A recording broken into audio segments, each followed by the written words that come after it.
கிறிஸ்துவுக்குள்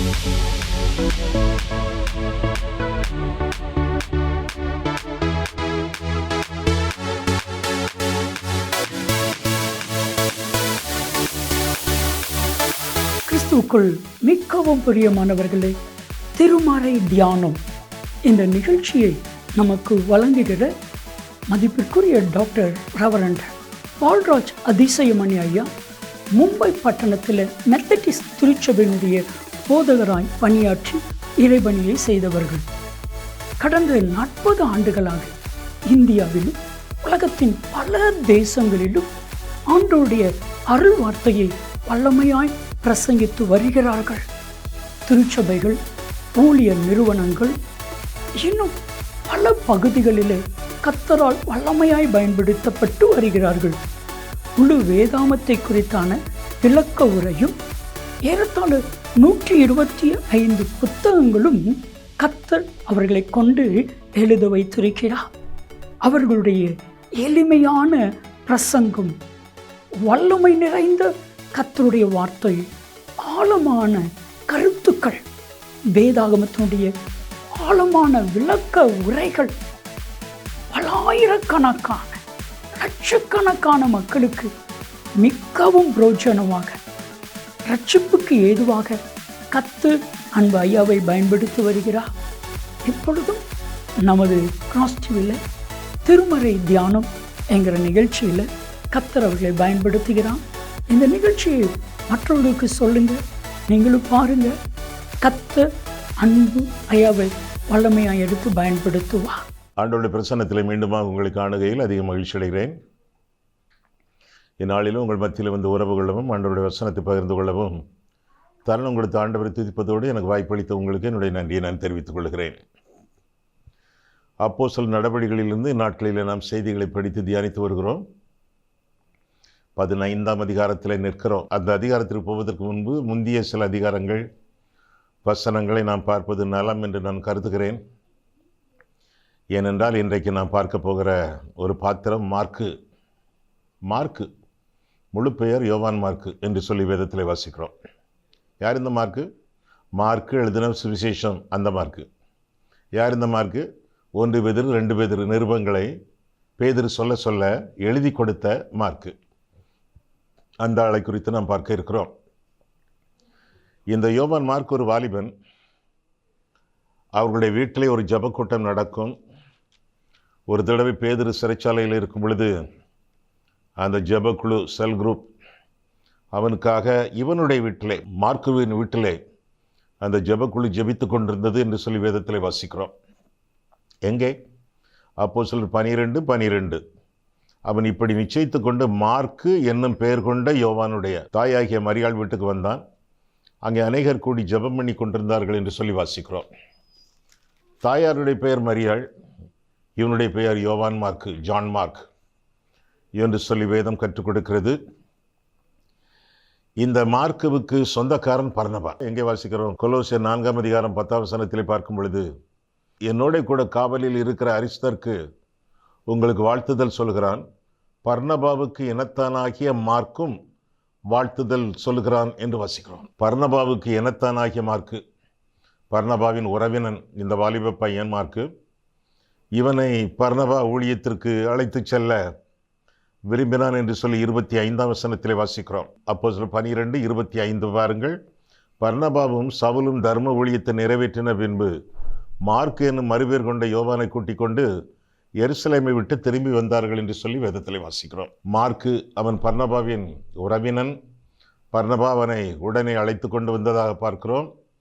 இவன் ஒரு உதவிக்காரனாக ஆரம்ப காலங்களிலே செயல்பட்டவன். இவனை ஆவியானவர் ஊழியத்துக்கு அழைக்கவில்லை. இவனை அந்தியோகிய சபை அனுப்பவில்லை. யோவான் மார்க்குவை பவுலோ பர்னபாவோ சக ஊழியனாக தெரிந்து கொள்ளவில்லை.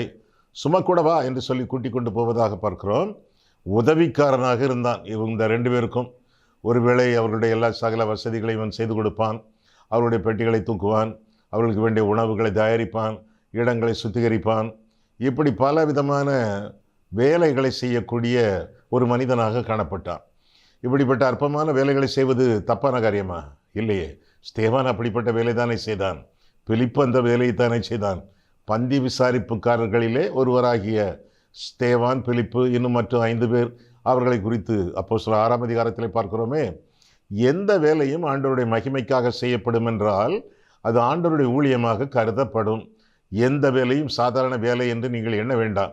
நீங்கள் ஆண்டவருடைய காரியங்களை கவனிப்பீர்கள் என்றால், ஒருவேளை ஆலயத்தின் காம்பவுண்டை பெருக்கி போடுவது, அல்லது ஆலயத்தின் பாத்திரங்களை சுத்திகரிப்பது, அல்லது ஆலயத்தை நீங்கள் மோப் பண்ணுவது, ஆலயத்தின் புஸ்தகங்களெல்லாம் ஆங்காங்கே எடுத்து வைப்பது, கிழிந்த புஸ்தகங்களை பயன் பண்ணி கொடுப்பது, சாதாரண வேலைகள் கூட ஆண்டவருக்கு மகிமையை கொண்டு வரும் என்றால் அவையெல்லாம் ஊழியங்களாக கருதப்படும்.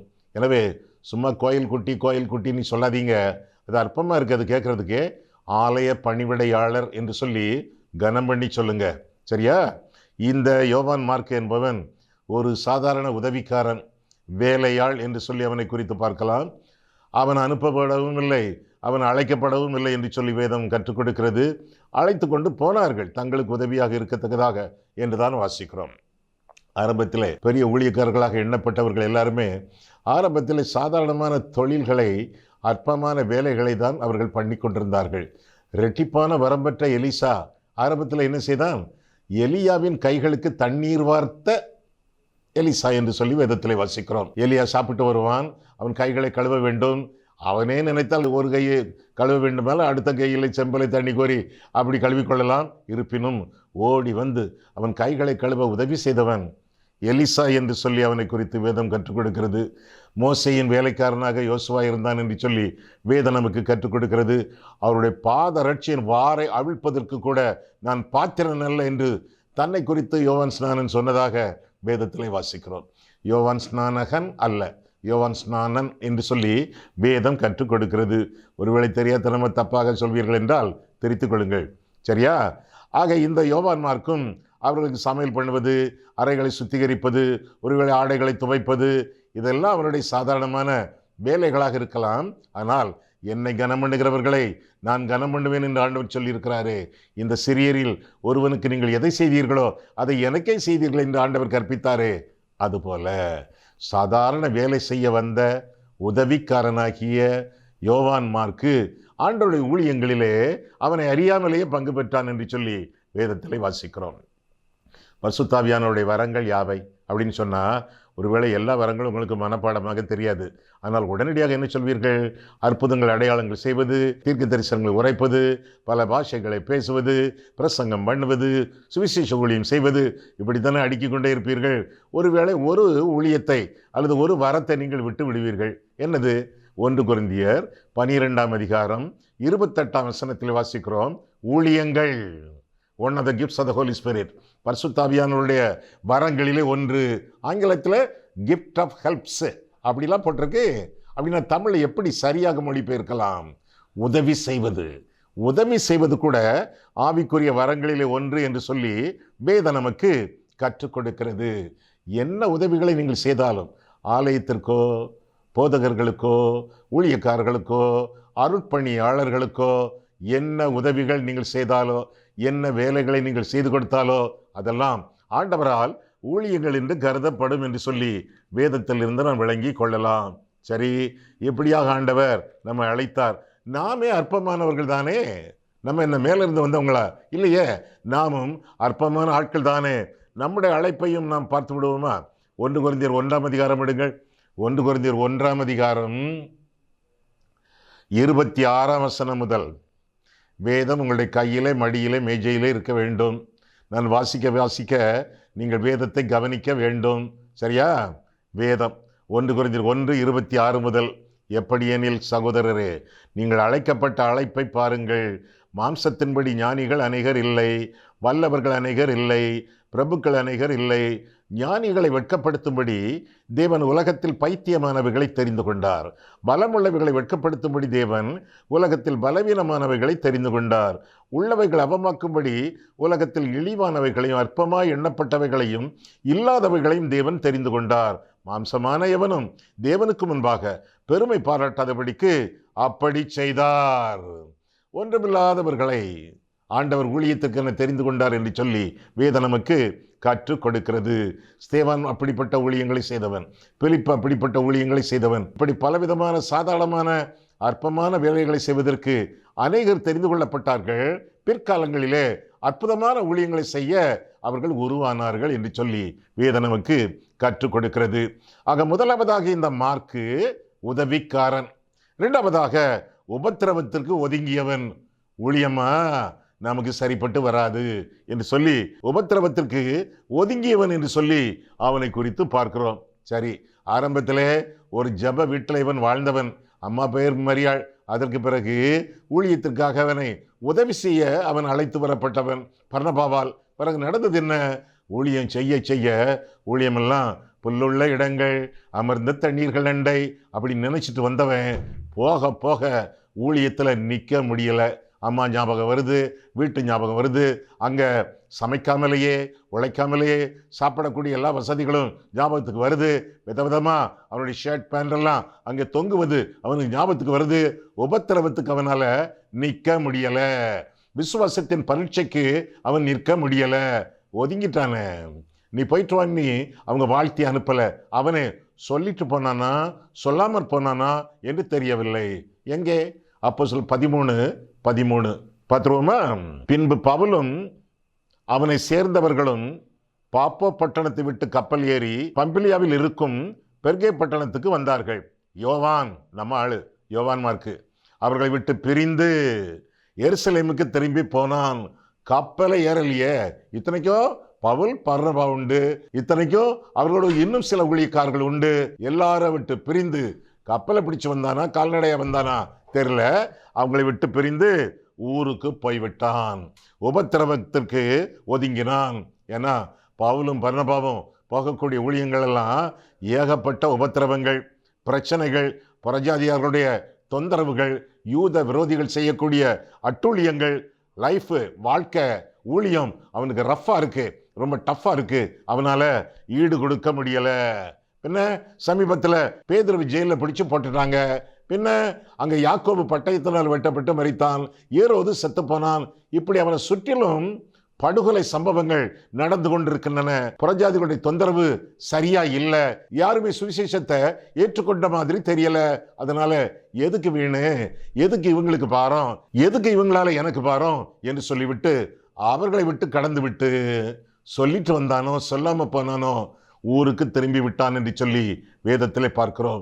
ஒருவேளை அவனுக்கு போற வர இடங்கள்ல சீதோஷணம் பிடிக்கலையோ, போக்குவரத்து பிடிக்கலையோ, சுகம் இல்லாம அவன் விழுந்தானோ தெரியல. அது மட்டும் இல்லை, அவன் நினைச்சான் பர்னபா தான் பெரிய ஆளு, பர்னபா தான் பவுலை ஊழியத்துக்கு கொண்டு வந்தது, அதே பர்னபா நம்மை ஊழியத்துக்கு கொண்டு வந்திருக்கான். அப்போ பவுல் தன்னை நல்லா மதிச்சு நல்லா கனம் பண்ணி வழி நடத்துவான் என்று எண்ணியிருக்கலாம். ஆனா போக போக பார்த்தா ஊழியத்துல பர்னபாவையும் மிஞ்சி பவுல் நின்றுட்டு இருக்கான். அவனுடைய கட்டுப்பாடு, அவனுடைய டிசிப்ளின், அவனுடைய ஒழுக்கம், அவனுடைய சட்டம் இது நமக்கு ஒத்து வராது, வீட்டுக்கு போறேன் என்று சொல்லிவிட்டு கிளம்பி விடுவதாக நாம் பார்க்கிறோம். எத்தனையோ பேர் இப்படியாக ஊழியத்துக்கு வந்து அவர்கள் வீட்டுக்கு போய் விடுகிறார்களே, வேற வேலை பார்த்து விடுகிறார்களே, வேறு இடங்களுக்கு தாவி விடுகிறார்களே. நான் பிடி படிக்கும்போது எங்களுடைய 21 பேர் படித்தாங்க ஜபல்பூரில், லெனட் தியாலஜிக்கல் காலேஜில். எங்களுடைய 21 பேர் படித்தாங்க. அப்போ படிக்க வந்தவங்க எல்லாரும் நீங்கள் ஊழியத்திற்கு அழைக்கப்பட்டிருக்கீங்களா அப்படின்னு ஆசிரியர் ஒருவர் கேட்டார். அழைப்பாவது மண்ணங்கட்டியாவது, சும்மா வந்தோம், ஒரு நல்ல வேலை, நல்ல பங்களா வீடு கிடைக்கும், ஒய்ஃபுக்கு வேலை கிடைக்கும், சீக்கிரமாக ஒரு கார் வாங்கலாம், சுகபோகமாக இருக்கலாம், நாங்களே வந்தோம். அப்படி தான் பாதி பேர் சொன்னாங்க. சிலர் சொன்னாங்க அப்பா நேர்ந்திருக்காங்க, தாத்தா நேர்ந்திருக்காங்க, வந்தோம் அப்படின்னாங்க. சிலர் சொன்னாங்க எங்கள் பெரியப்பா சொன்னார், அவர் ஒரு பிஷப்பு, அவர் தான் என்னை கழுத்தில் கண்ணி போட்டு இழுத்து கொண்டு இந்த காலேஜில் விட்டது அப்படின்னு சொன்னாங்க. இப்படிலாம் சொன்னாங்களே. அழைக்கப்படாதவர்கள் அங்கே ஊழியத்தின் பயிற்சிக்காக வந்தார்கள். நடந்தது என்ன தெரியுமா? கடைசி வருஷத்தில் அந்த 21 பேரில் 9 பேர் தான் வகுப்பில் இருந்தார்கள். எல்லாரும் ஏதோ ஒரு காரணத்திற்காக போய்விட்டார்கள். ஒரு சிலரை டிஸ்மிஸ் பண்ணினார்கள், ஒரு சிலரை ஃபர்ஸ்ட் இயர் செகண்ட் இயர் இந்த மாதிரி பாடங்களில் ஃபெயிலாகி அவர்களை வீட்டுக்கு அனுப்பினார்கள். ஒரு சிலருக்கு நல்ல வேலைகள் உத்தியோகங்கள் கிடைத்தன, அது நிமித்தம் அவர்கள் போய்விட்டார்கள். இன்னும் 1-2 பேருக்கு வெளிநாட்டுக்கு போகக்கூடிய அழைப்பின் சந்தர்ப்பங்கள் கிடைத்தது. ஒருத்தருக்கு இடையிலேயே கல்யாணம் ஆயிட்டு மனைவி ஊழியம் வேண்டாம் ஒன்றும் வேண்டாம் எனக்கு சம்பாதிச்சு போடுங்க அப்படின்னு சொன்னதுனால அப்படி இருந்து விட்டான்.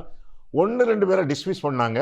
சரியாக ஒத்து வராது, அவங்களுக்கு மாரல் பிரச்சனை, ஒத்து வராதுன்னு சொல்லி வெளியே தள்ளினாங்க. கடைசியில் 9 பேர் தானே இருந்தாங்க. 9 பேர்லையும் வெற்றியோடு பாஸ் பண்ணது ஏறக்குறைய 6 பேர் தான். இப்படியாக என்னுடைய படிப்பை நான் முடித்தேன்.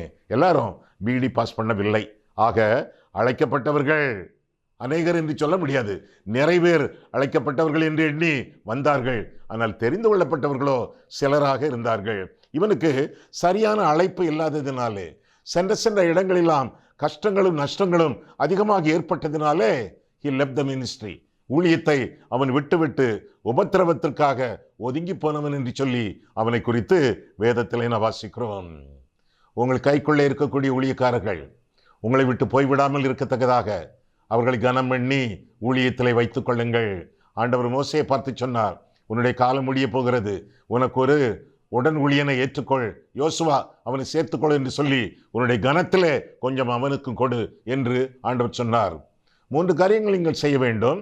உங்களுடைய உடன் ஊழியருக்கு, உங்களுடைய துணை ஊழியருக்கு முதலாவதாக ரெகக்னிஷன், நீங்கள் அங்கீகாரம் கொடுக்க வேண்டும். அவர்களை நல்ல முறையிலே நீங்கள் நடத்த வேண்டும், அவர்களை கனம் பண்ண வேண்டும். இரண்டாவதாக ரெஸ்பான்சிபிலிட்டி, அவங்களுக்கு உரிய பொறுப்புகளை நீங்கள் கொடுக்க வேண்டும். நேரத்திற்கேற்ப, ஊழியத்தின் தேவைக்கேற்ப, அவங்களுடைய வரங்களுக்கேற்ப நீங்கள் பொறுப்புகளை கொடுக்க வேண்டும். கொடுத்து அதற்குரிய அதிகாரத்தையும் கொடுக்க வேண்டும்.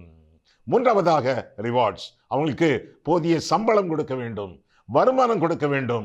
வருமானத்தை தேடி அவர்கள் வரவில்லை, என்னை கனம் பண்ணுகிறவர்களை நான் கனம் பண்ணுவேன் என்று ஆண்டவர் சொல்லி இருக்கிறார். எனவே ஆரம்பத்திலே கொஞ்சமாக இருந்தாலும் போக போக ஆண்டவர் உயர்த்துவார், போக போக ஆண்டவர் நமக்கு தேவையானதை தருவார் என்ற நம்பிக்கையோடு வருகிறார்கள். நீங்கள் அந்த நம்பிக்கையை அவர்களுக்கு ஆரம்பத்திலேயே தெரியப்படுத்துங்கள்.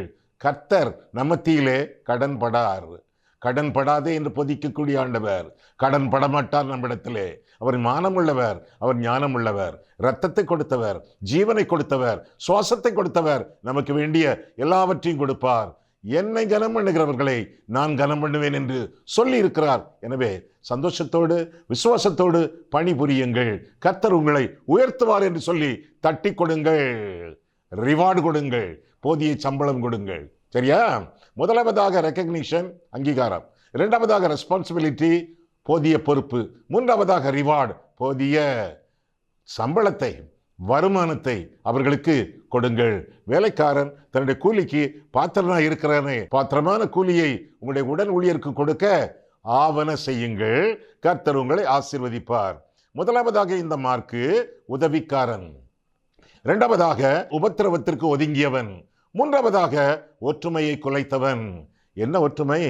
பவுலுக்கும் பர்னபாவுக்கும் பிரச்சனையை உண்டாக்கியவன் என்று சொல்லி 15ஆம் அதிகாரம் நமக்கு அறிவிக்கிறது. எங்கே? அப்போஸ்தலர் 15க்கு வாருங்களேன். அப்போஸ்தலர் 15:35 முதல். பவுலும் பர்னபாவும் அந்தியோகியாவிலே சஞ்சரித்து வேறு அநேகரோடும் கூட கர்த்தருடைய வசனத்தை உபதேசித்து பிரசங்கித்து கொண்டிருந்தார்கள். சில நாளைக்கு பின்பு பவுல் பர்னபாவை நோக்கி, நாம் கர்த்தருடைய வசனத்தை அறிவித்திருக்கிற சகல பட்டணங்களிலும் உள்ள சகோதரர்கள் எப்படி இருக்கிறார்கள் என்று போய் பார்ப்போம் வாரும் என்றார். அன்பு, கரிசனை, பாலோப்பு அவங்களுக்கு தொடர்ந்து ஊழியங்கள் செய்து இன்னும் அவர்களை உறுதிப்படுத்த, கட்டி எழுப்ப, திடப்படுத்த போலாமா என்று அவன் கேட்கிறான். அப்பொழுது பர்னபா என்பவன் மார்க் என்னும் பேர் கொண்ட யோவானை கூட அழைத்து கொண்டு போக வேண்டும் என்றான். அவன் ஊரில் எல்லாம் இருக்கான், எருசலேமுக்கு போயிட்டானே. பவுலோ 38, பவுலோ அவன் பம்பிலியா நாட்டிலே நம்மை விட்டு பிரிந்து நம்முடைய கூட ஊழியத்துக்கு வராததினாலே அவனை அழைத்து கொண்டு போகக்கூடாது என்றான். நியாயம்தானே?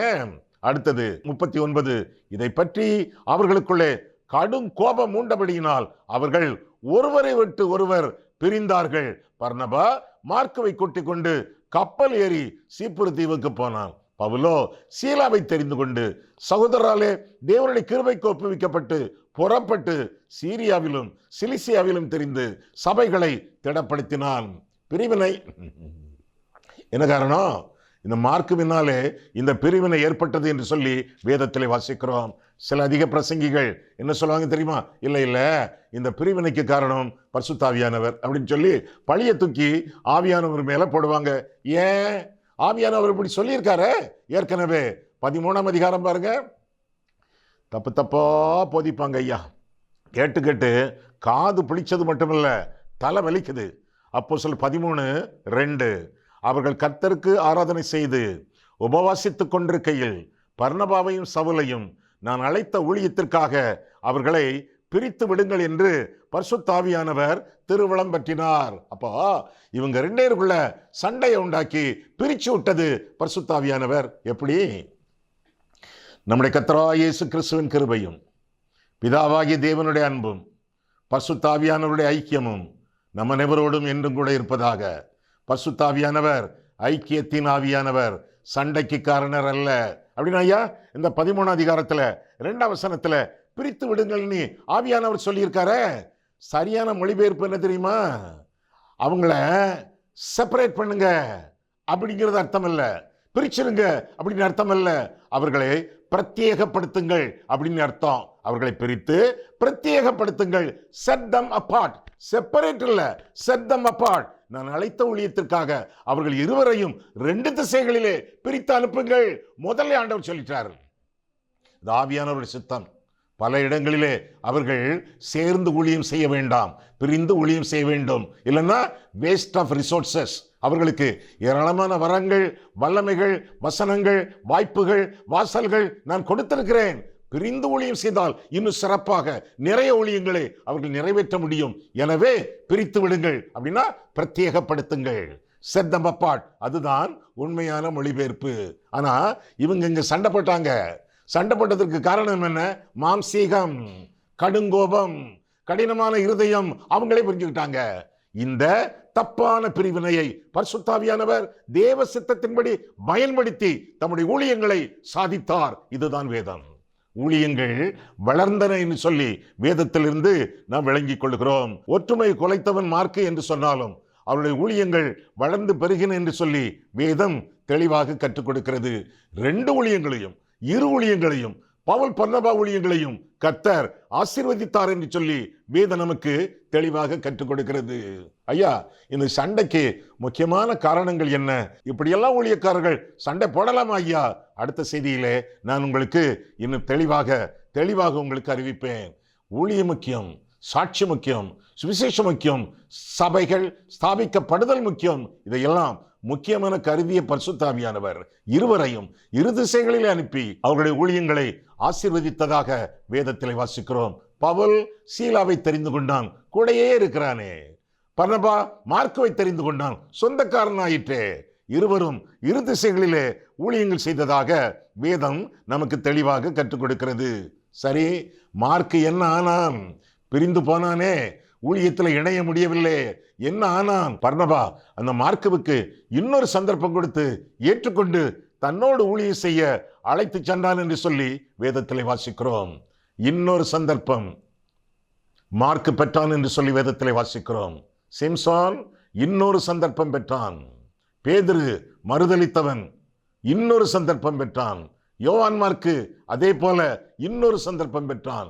நமக்கு எத்தனையோ சந்தர்ப்பங்களை ஆண்டவர் தந்திருக்கிறார். மார்க்கு இறுதியாக அவனை குறித்து பார்க்கும் பொழுது உபயோகம் உள்ளவனாக மாறினான் என்று சொல்லி அவனை குறித்து பார்க்கலாம்.